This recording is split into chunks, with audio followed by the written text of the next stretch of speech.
This ordinance has created a lot of conversations for all of us, and certainly I'm no different. I've talked to a lot of people around the city. It showed me a great vision into this city, surprised me in a lot of ways. I love talking to people, and I kind of enjoy talking. And it's always interesting when you're having a conversation with somebody and you completely shift gears in the middle of the conversation because they think something of you, and then you prove that they don't know you at all. I've shared with many people my beliefs, and I've talked to a lot of people who thought I had certain beliefs as we were talking, and then the conversation shifted mid-gear. I surprised a couple of people when I told them that some of my best friends are gay, some of them are married, and when they're told that they're going to hell because of who they love, it pisses me off. I tell people the story about when I was a little kid and I moved to a small town in New Mexico where I was part of probably 2% that weren't Hispanic. And as a little kid, I'm telling you, they hated me. The students didn't want me there, the teachers didn't want me there, principal didn't want me there, the whole town didn't want me there. It was horrible. I don't harbor any ill will towards anybody for it, but I felt the pain. And I tell people all the time that I used to own a rental property. I got out of the business because I couldn't make any money. It was difficult because it was difficult to get people to pay their rent. And when you owe the bank a payment and you go to the bank and say, I can't make the payment on the rental property because the person that lives there can't pay me, they don't really care. But the people that bought it from me and my family that still has the business, they could care less about who they rent to. As a matter of fact, they do. It's the most diverse population you can imagine because all they care about is people that do what they say, and they in turn do what they say. So this is not about civil rights to me, and it's certainly not about discrimination, at least for me. And I don't think people in this town, for the most part that I've talked to, discriminate against very many people. But I do know it exists, and I do not pretend to think that I have been through something better or worse or equal to. I'll simply respect you for who you are, you respect me for who I am, and we'll move on. So on the ordinance itself, my issue with it is not necessarily about the civil rights part. It's about the process that will be involved. Because the first thing I thought when I read this was, this ordinance expects us to hope for the best, that this administration will find someone qualified and adequate for its citizens to be this civil rights administrator. And that bothered me from the first moment I read it, and it bothers me even worse now. I asked the mayor who this person would be last week. I asked about their qualifications. I thought it was important that we knew things about them, and was told, we haven't gotten that far yet. I think the quote was, I got to work all that detail out. Alderman Petty said we shouldn't take unprecedented oversight over the administration. And he even said that a division manager with the city might have a higher level of influence than that of the civil rights administrator, which bothered me greatly because I started painting a picture in my head. If I was a small business owner with 5 employees and somebody waltzed in and wanted a job, and I just didn't have a job that day, and they ran to the city administrator, and that city administrator, whoever this person might be, who we say is going to have a full-time job in the city, but we're going to dump an entire full-time workload on them, even though it's easy to say now, oh, we don't think it's going to be very bad. I don't believe that. And we have frozen positions that we don't want to fill. We have firemen that are not being paid what they're worth. And I believe if we're going to do this right, we have to create headcount. And that's a whole other discussion for another time probably. But to do this now on somebody that I don't even know who that is. And so if I'm a small business owner, I go in there and on their whim, they decide to prosecute me. And those guys at that desk get that FOI document, and the next day I'm in the paper being investigated. Not that I was found guilty or innocent of anything, but that I'm investigated. And then social media says, for God's sakes, don't go to that guy's sandwich shop because he discriminates. I don't want to do that to our businesses. I can't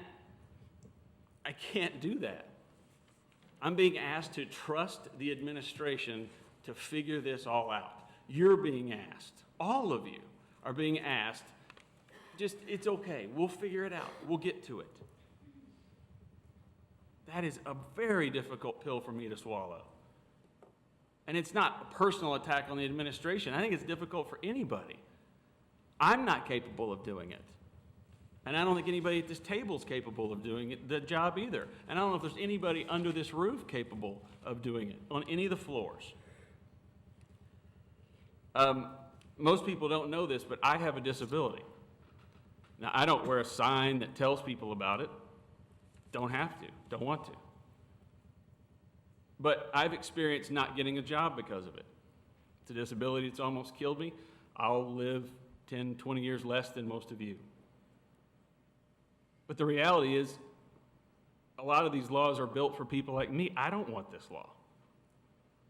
It is such an overreach for us to try to do this, not in the spirit of the civil rights part of it, but from an administrative, how we're going to do it effectively. Because to say that we did it and walk out of here and feel better is one thing. But you always have to look ahead. I think true leadership is not about slogans and it's not about titles. It's about actually knowing how you're going to do something and then following up at the end and doing it successfully by planning for it. I don't see a plan. I see an idea for a plan, but you don't act until you have the plan in place. When I did some research, and this could be wrong, I'm not saying it's not, but the research that I saw showed some cities that have governing commissions and staff with investigators that do similar things. I found Austin, Texas with a 7-member commission, Portland with a 13-member commission, Columbia, Missouri with 7, Lexington, Kentucky, 14-member commission, and each of those cities had less coverage than this ordinance. Austin has no coverage for socioeconomic, marital, veteran, gender expression, or age under 40. Portland, no coverage for veteran, gender expression, socioeconomic. Columbia, no coverage for veteran, I could go on and on. We would have one of the broadest ordinances in the country. And we think that a person that we already have on staff, who already has a full-time job, where every year at budget time, we've heard since I've been on the council, we need staff, we need money for staff, we don't have any money for staff. And we think this is a good idea to burden an existing employee with this responsibility, which I think is huge.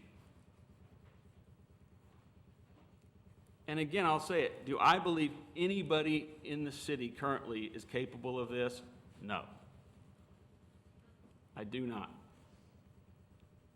Now, what I would rather do is what I've said from the beginning.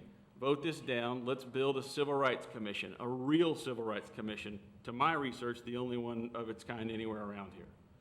That commission would be made up of 5 people. It would be 1 from each ward. They would apply just like we apply for all the boards and commissions. We would we would pick 1 person from each ward, a citizen, to be on this commission. We would have a city council member chair the commission. They would meet, they would go through, not with a criminal proceeding, not with an idea to send something to a prosecutor, but an idea of partnership and communication and open and honest government helping people, not open and honest government that turns around and puts their foot on somebody that may or may not have ever done anything wrong. And they would talk about a myriad of things. I don't think they would just be talking about, did this business do something? I think they could also talk about all the ways we do diversity in this city, all the things that we celebrate in this city. They could be in on the planning of that. They could reach out to the other cities. I think this is going to not help us regionally. I think, if anything, it'll drive a wedge between us and our neighbors to the north. And I think if we had a commission that could work with people and say, this is how we do it. Do you want to join us? Do the groups that you have that celebrate diversity want to join ours? Here's how we do it.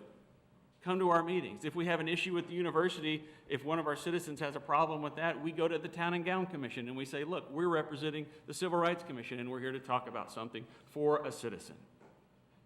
And yes, if it doesn't work out, if we just can't do it, then maybe we move to another way. But to just say somebody on a whim in an office in this building who takes a break from their actual job and sits down with somebody and then makes the decision of whether or not to send them to the city prosecutor, to me is fundamentally wrong. Now, I believe in the spirit of this. I think I've proven that. I really, really do. But this is an overreach. And again, this is coming from a person who some of these laws were created for. And Fayetteville can think big. I totally agree with Alderman Petty. And I believe we already do for the most part. But this way of thinking big will harm a lot of people, and it will harm a lot of businesses. And I just hope it's not as bad as I think. But I always think we need to prepare. And I think we've prepared for the title and for the general idea, but we haven't prepared for the details, and that to me scares me.